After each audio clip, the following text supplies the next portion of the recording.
porque são considerados sempre dois termos simultaneamente, e é a partir da relação binária, diferencial e opositiva entre eles que cada um recebe seu valor no interior do sistema. Vamos agora ao segundo tópico da aula de hoje. O estruturalismo em linguística. O movimento que se convencionou chamar de estruturalismo decorre fortemente da formulação de sistema de Saussure e, portanto, assume como pressuposto central a teoria do valor, de que tratamos até agora na nossa aula de hoje. Bem, pelo menos quando nos referimos ao estruturalismo europeu. Quando se trata do estruturalismo americano, as diretrizes teóricas colocadas não são as mesmas.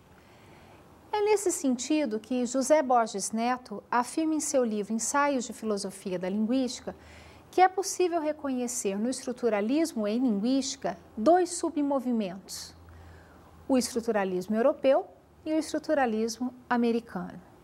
Esses dois submovimentos se caracterizam por terem origens distintas, conceberem diferentemente as tarefas da linguística e por tratarem diferentemente as estruturas da linguagem humana. Nós vamos falar nesta aula apenas das propriedades centrais do estruturalismo europeu, devido ao fato de ser este o submovimento do estruturalismo que assume de maneira decisiva os postulados saussurianos, estando, portanto, mais diretamente relacionado ao tema da nossa aula, que é a teoria do valor. De acordo com Borges, as propriedades centrais do estruturalismo europeu podem ser sintetizadas em dois princípios básicos: o princípio da estrutura e o princípio da autonomia.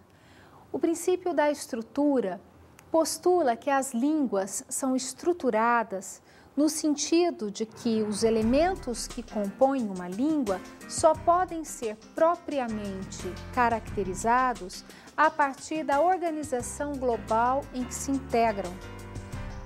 Para as várias e por vezes distintas teorias do estruturalismo europeu, só é possível fazer ciência da linguagem atentando-se ao estudo das estruturas sistemáticas subjacentes aos enunciados linguísticos.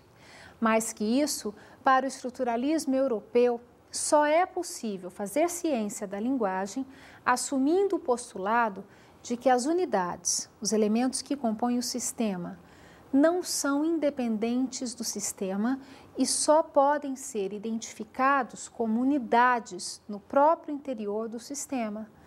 Porque para Saussure e também para os estruturalistas europeus, o sistema linguístico não é construído pela reunião de elementos pré-existentes, mas, ao contrário, a descoberta dos elementos e do sistema constituem uma única tarefa.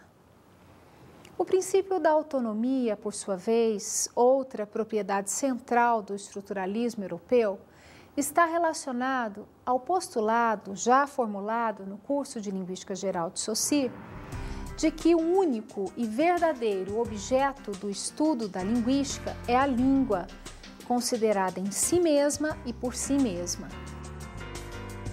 Em outras palavras, o princípio da autonomia, conforme explica Borges, estabelece que a organização interna de uma língua é um dado original e não pode ser obtida a partir de outra ordem de fatos externos que lhe são estranhos. Como afirma Saussure, a língua é um sistema de signos que se define exclusivamente por suas relações internas, por sua própria ordem de funcionamento. E, nesse sentido, é um sistema autônomo.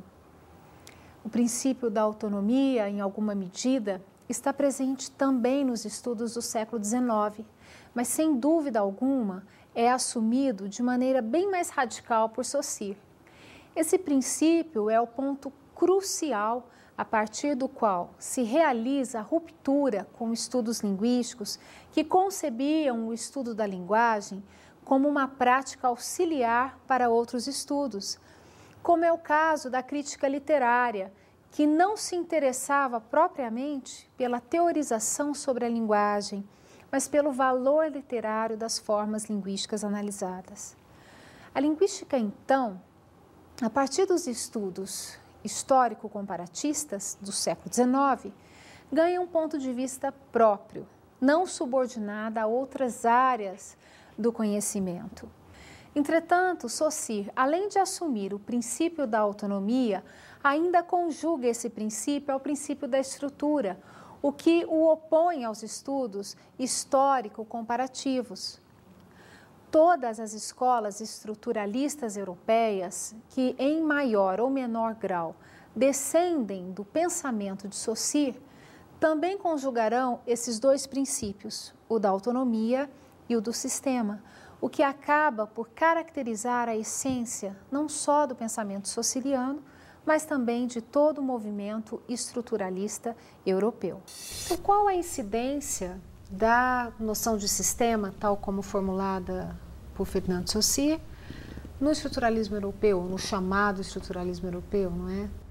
Fernanda, Ferdinand de Saussure tem uma elaboração tão vigorosa que acabou por decidir definir a linguística e, além disso, influenciar outras áreas de conhecimento, em especial as ciências sociais, que têm como objeto o homem ou as coisas relativas ao homem, e nesse aspecto é difícil não tocar na questão da língua, que é o objeto da linguística, não é?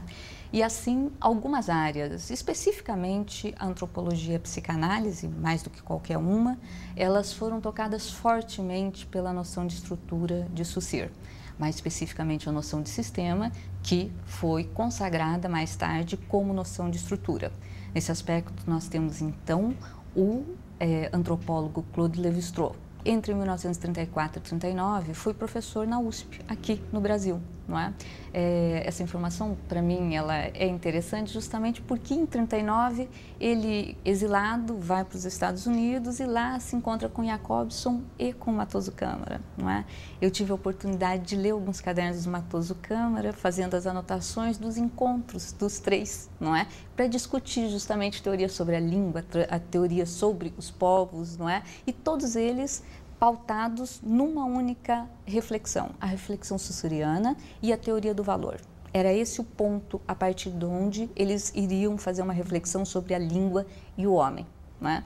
Nesse sentido, Claude Lévi-Strauss desenvolve uma teorização que vai se fundamentar na noção de valor de Ferdinand de Saussure. Ele chega a dizer, no livro dele Antropologia Estrutural, que o sistema de parentesco é uma linguagem, publicado em 1945 e que será referência para a antropologia. Além disso, é brilhante a reflexão de Lacan a partir de Saussure. Não é? Lacan é um psicanalista francês, psiquiatra inicialmente, e que depois elabora uma reflexão bastante consistente a respeito do funcionamento do inconsciente, vai também até Saussure, até a elaboração saussuriana da teoria do valor, buscar alguns fundamentos para a sua reflexão. Lacan considera que o inconsciente é estruturado como uma linguagem. A partir daí, ele caminhará com Saussure por longo tempo. Não é? Claro que a cada vez que a teoria do valor de Saussure é trazida para um outro campo, e daí então é tomada para uma reflexão sobre um outro objeto, ela sofre alterações, sofre modificações. Não é? Só que o interessante é que essas modificações retornam para a linguística, não é? Nós temos novamente, então, a teoria do valor retornando para a linguística a partir das reflexões feitas em outros campos, não é?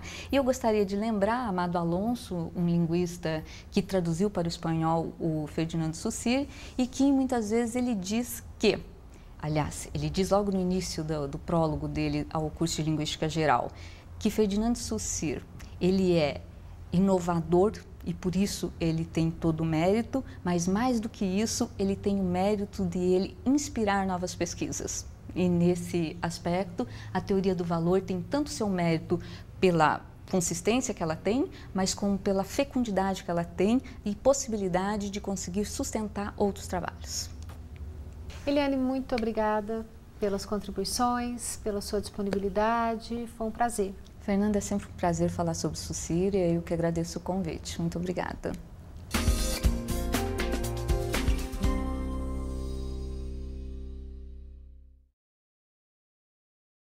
As referências de estudo que eu passo para vocês na aula de hoje são 3 livros. Um livro de José Borges Neto, intitulado Ensaios de Filosofia da Linguística. Neste livro, o autor, em um de seus capítulos, faz uma comparação bastante interessante entre o estruturalismo americano e o estruturalismo europeu. Um outro livro que eu indico é um livro de Matoso Câmara, intitulado Estrutura da Língua Portuguesa. Neste livro, Matoso faz uma apresentação dos mecanismos gramaticais de funcionamento da língua portuguesa, dando ênfase a uma descrição de caráter sincrônico. Indico também um outro livro de Matoso Câmara, intitulado História e Estrutura da Língua Portuguesa. Nesse livro, vocês poderão perceber que aqui Matoso não aborda a língua apenas de uma perspectiva sincrônica, mas também apresenta descrições bastante interessantes da nossa língua a partir de uma abordagem diacrônica do fenômeno linguístico. Bons estudos!